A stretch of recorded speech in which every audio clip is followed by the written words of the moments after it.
네, 안녕하세요. 아파트 박사 TV의 장성철입니다. 현아입니다. 네, 안녕하세요. 오늘은 또 저희가 우리 부천시의 자랑이죠.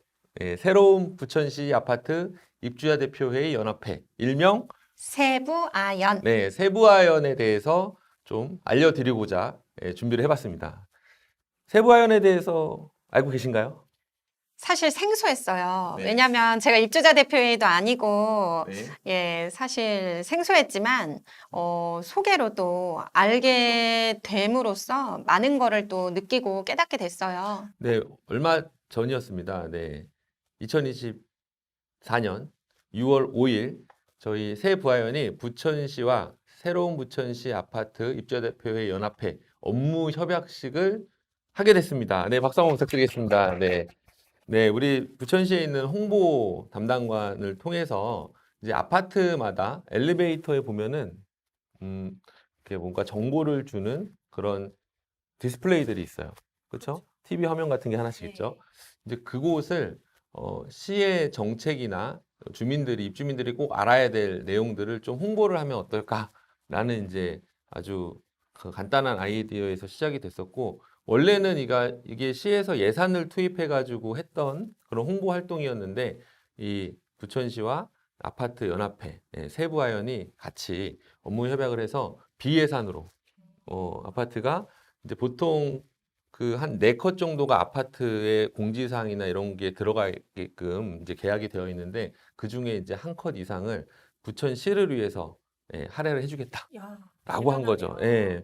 그래서 지금 많이 벌써 이 협약식 전에도 시범 사업으로 좀 진행을 했는데 제가 사는 이제 아파트도 협조를 해가지고 지금 시의 정책들이 홍보가 되고 있고요.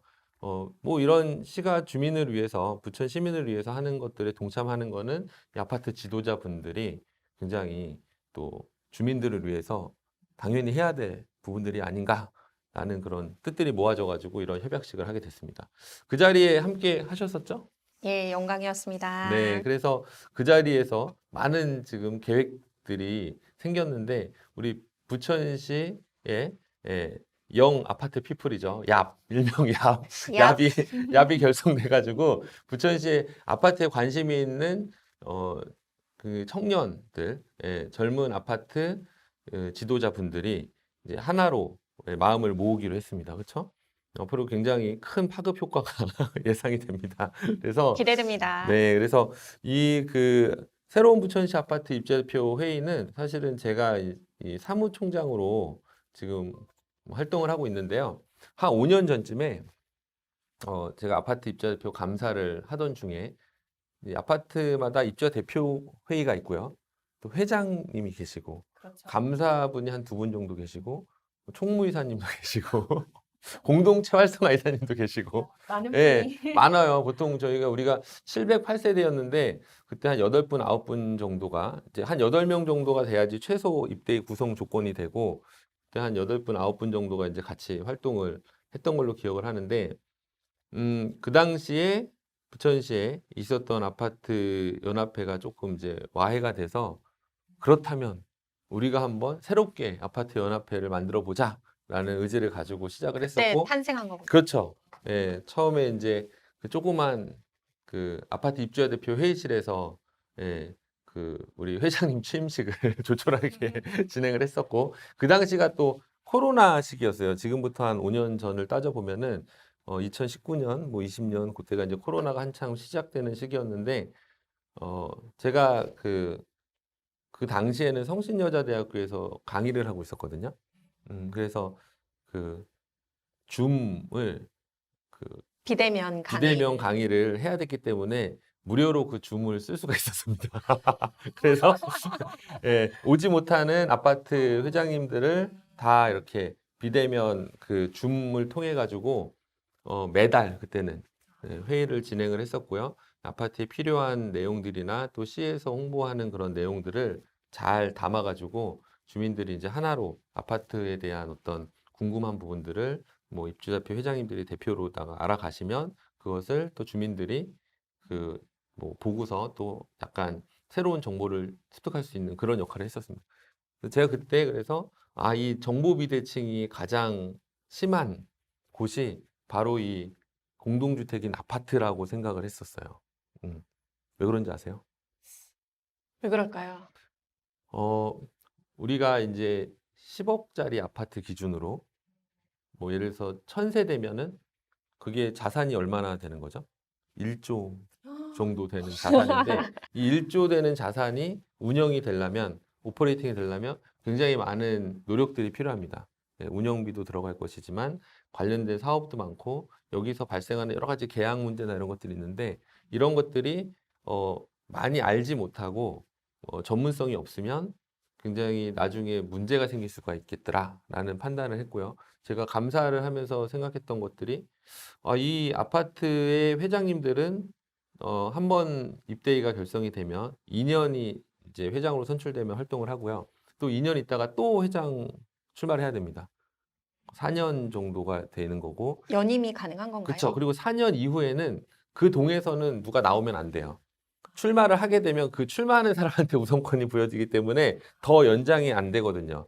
이제 물론 고인물이 썩는다고 한 사람이 너무 오래 하면 또 문제가 생기지 않을까라는 우려 때문에 이렇게 시스템을 갖춰놓는지는 모르겠지만 또 성실하고 이거를 잘 운영하겠다는 입주민의 입장에서는 조금 전문성이 생길만 하면 더 이상 기회가 없는 거예요. 반면에 이제 위탁 관리를 하는 그런 회사들에서 파견을 하는 전문 이제 관리사분들이죠. 주택 관리사분들, 일명 관리소장님들은 뭐 5년을 하든 10년을 하든 계속 할 수가 있어요. 그건 문제가 되지 않을까요? 그러니까 아파트 소비자 입장에서는 예를 들어서 주체는 전문성이 없는데 사용을 하는 어떤 그 일하시는 분이 더 전문성이 너무 크고 아는 것도 많고 역사도 다 알고 하다 보면 어떻게 보면 이제 제대로 그 아파트 관리를 할 수 있는 부분이 좀 어려울 수 있겠다라는 생각을 한 거죠. 실제로 구체적인 예를 한번 들어드리면은 우리가 아파트에 이제 보조금 같은 게 나옵니다. 네. 지자체에서. 네, 지자체에서 보조금 같은 게 많진 않아요. 일부 나옵니다. 나오면 그런 보조금을 신청할 수 있는 기준이 있어요.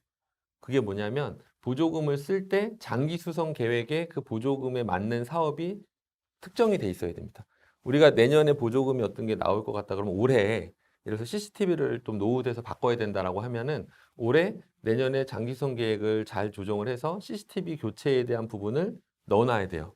바꿀 계획이 있으면. 예를 들어서 우리가 내후년에 바꿔야 될 거가 있어요. 근데 한번 일찍 바꾸고 싶다. 그러면 주민 동의를 다 받아야 되거든요. 그것도 어려운 거 아니에요? 예, 근데 뭐 상황에 따라서는 그 연한이라는 게 어떻게 보면 빨리 바꿔야 될 상황도 되니까 이런 정보를 미리미리 알으면 장기성 계획을 바꿔가지고 미리 딱 준비를 해놨다가 신청을 해야 되는데 회장님들이나 입주자 대표분들 또 입주민들이 이런 정보를 잘 모르기 때문에 어느 순간에 이런 얘기만 듣는 거예요. 요번에 CCTV 보조금 신청할 수 있대. 그럼 이제 소장님한테 가서 얘기하겠죠. 내가 들었는데 신청할 수 있다고 합니다. 했을 때 이제 소장님께서는 그런 생각을 안 하고 있을 수도 있고 아니면 좀 일이 귀찮을 수도 있겠죠. 그럼 미리 그런 거를 반영을 안 해놓는 경우가 많아요. 네. 어떻게 보면 장기성 계획도 바꾸고 뭐 신청도 하고 이런 거는 다 어떻게 보면 일인데 그런 것들이 이 입주자 대표나 이런 입주자 대표 회장님이 알고 계셔야 미리미리 소장님한테 말씀도 해드리고 이렇게 같이 합을 맞춰서 가는데 생각보다 그러지 않은 경우가 많더라. 정보력의 문제네요. 정보력도 문제고 사실 그 소장님들은 이 아파트에 살지 않기 때문에 예, 상대적으로 입주민들이 관심을 많이 가져줘야 되는 게 맞고요. 예, 소장님은 또 그런 거를 또 입주자표 회의에서 언지를 해줘야 또 그 부분을 업무에 또 반영할 수도 있는 거기 때문에 뭐 누가 잘했다 잘못했다를 떠나서 구조 자체가 약간 적시에 그런 지원을 받거나 그러기 어려운 상태로 되어 있더라고요. 정보 비대칭이라고 제가 하는 부분이 바로 이런 건데 이런 것들을 여러 회장님들이 한 공간에서 정기적으로 이제 교육을 받으면서 뭐 2달에 한 번이라든지 한 달에 한 번인지 이렇게 소통을 하시면 그러면 이제 다 아는 거예요. 그분들은 내년에는 이런 보조금 지원 사업이 나오고 그래서 우리가 필요에 따라서는 장기성 계획을 새로 뭐 정정해서 이렇게 다시 주민 동의를 받아놔야겠구나 뭐 이런 계획도 세우고요. 뭐 여러 가지들을 이제 잘 관리할 수 있는 힘이 생기는 거죠. 예. 그래서 흩어지면 죽는다. 뭉치면 산다. 산다. 우리는 아파트 연합회라는 게 세부아연이라는 거는 부천시에 이제 아파트 이제 연합을 한 단체를 말하는데 역사가 꽤 오래됐습니다. 이제 5년 동안의 이런 과정들을 거치면서 사실은 굉장히 이제 좀 체계화되어 있고요. 최근에 이제 부천시와 새로운 부천시 아파트 입주대표회 연합회, 좀 너무 길어서 새로운 부천시 아파트 연합회로 이렇게 이름을 좀 줄여서 했는데 업무 협약을 체결을 했고요. 뭐 시장님부터 또 집행부 또 다른 또 우리 제가 의정 활동 같이 하고 있는 시의원분들도 오셔가지고 굉장히 뜻깊은 그런 업무 협약에 힘을 많이 실어주셨습니다. 그래서 여기에 봤더니 실제로 많은 그 입주민들께서 뭐 이런 아파트에 이제 보조금이 있다던가 하는 부분에 대해서 많이 알지 못했고요. 그 부분에 대해서 제가 좀 제안한 부분이 아파트 보조금을 100억까지 올려보자. 100억. 예, 부천시만 하더라도 2022년이죠. 예, 재작년에 한 19억 정도 아파트 보조금이 있었어요. 전체 아파트를 네. 말씀하시는 그렇죠, 거죠? 그렇죠. 예, 전체 아파트, 부천시에 있는 아파트의 전체. 지금 187개 정도 300세대 이상 임무단지가 있는데 여기에 19억 정도가 보조금으로 들어가서 아까 말했던 CCTV라든지 뭐 이런 것들을 다 바꿨거든요.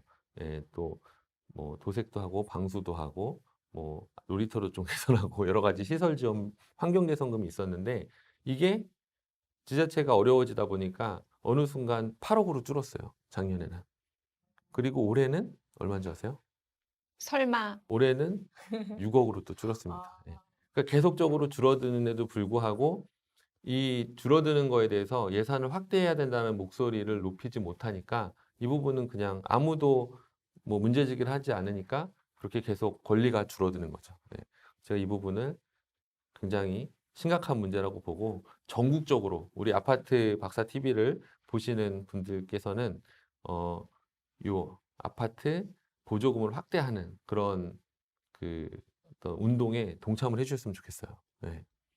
그래서 이제 새로운 부천시 아파트 그 연합회가 사실은 한 5년 정도 지났는데 이제야 제대로 된 미션을 하나 찾은 것 같아요. 부천시와의 협약. 그렇죠. 협약과 플러스 보조금 확대 추진.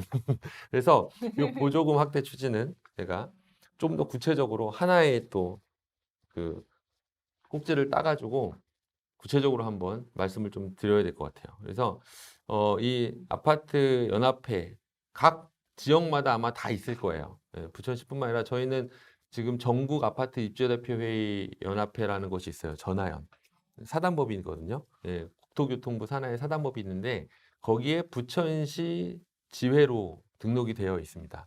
예, 물론 이제 그 전하연에서는 각 지역마다 이제 하나씩 뭐 지회를 구성을 하고 있는데 이렇게 그 사단법인으로 되어 있지 않은 좀 다른 또 그냥 임의 단체들도 많이 있어요. 예, 있는데 법인격은 아니다라는 부분이고, 혹시 비영리 법인으로서 이 관리를 잘해야 이 어떤 정보비대칭이 심한 아파트 그 연합회가 좀 제대로 그 역할을 할 수 있다고 보거든요. 그래서 어디든지 생겨나는 거는 저는 환영할 일이다라고 보고요. 다만 이제 운영이나 이런 부분에 있어서 투명하고 또 목적에 맞게 그렇게 좀 잘 해나가셨으면 좋겠다 하는 바람이 있습니다. 응원합니다. 네, 감사합니다. 네, 아파트 세부하연 화이팅! 화이팅! 네, 화이팅입니다.